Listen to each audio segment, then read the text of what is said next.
Hey guys, welcome to a new MasterThatRiff. Thought it was about time we looked at playing some Skid Row. So let's look at Youth Gone Wild. Pretty classic anthemic tune.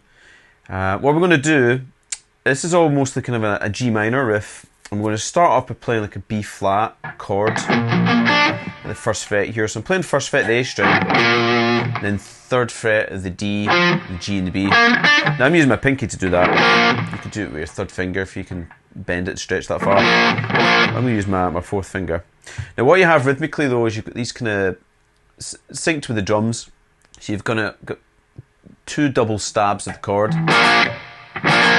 Yeah, like that. And after you do the second stab, or the second double stab, you've got a G power chord after that. So it's kind of like a full, almost like a full G chord, but you've got the usual A string being muted. And then the tab, I've probably got it like up to the B string or something, but it doesn't really matter exactly. So what I'm doing here is my middle finger is playing third fret of the E string, and then got the third finger on the third fret of the B string, and my fourth finger's on that high E string at the third fret as well. This big G power chord. So together that goes like that. And that's you into the riff.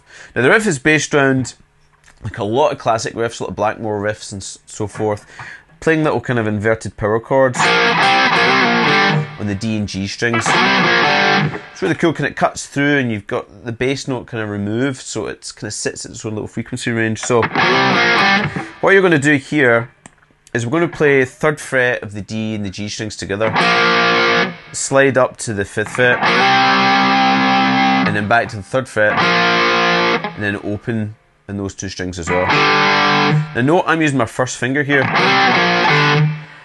If you want, because what can happen here is you can over kind of slide if you're not too careful.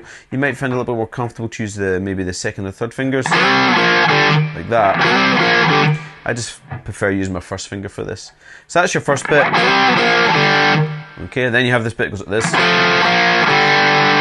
Okay, so what I'm doing here is I'm now going to play second fret of the A string with the first finger, and then third fret of the D string with the second finger. Yeah, it's kind of like a little F chord. Then what I do is put the third finger down on the third fret of that G string. So you get that little kind of chord change. And then open D and G strings again. Okay, so together that goes like this.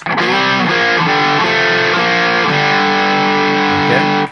And that's pretty much your kind of the main guts of the riff. What we do the second time is we change that for a little E flat kind of power chord. So what I'm doing here, same thing. Yeah, this little shape. But instead of playing the open D and G strings, I'm going to play first fret of the D string now, and then third fret of the G. Now, I kind of just go and play that with my fourth finger. If you want, you could use the first and third. It's just, I think just because of the stretch down here, I just prefer to use the fourth finger. So that's the riff so far.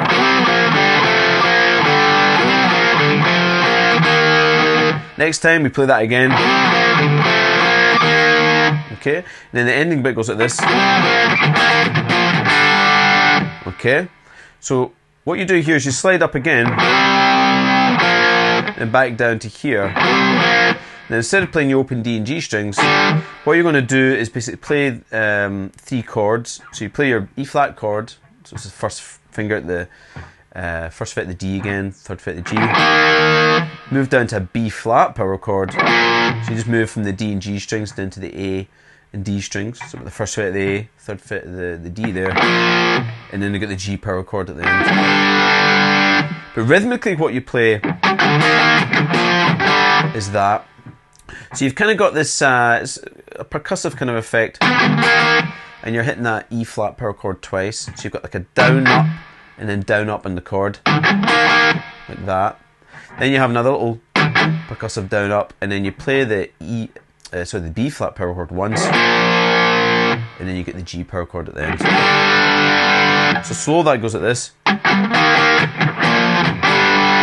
Yeah. Now before the G power chord, you might feel you want to put a little kind of noise in there as well, because it's played at the tempo it is. You can't really, you know, You get very little time for anything in there, but that maybe helps with the rhythmical feel of it. So that last bit, if I play it, goes like this. Yeah. Now the riff itself just circles round again. And of course the second time all you do is you just sustain in that G power chord. So let me play through that riff once at a slower tempo, let you hear what it sounds like.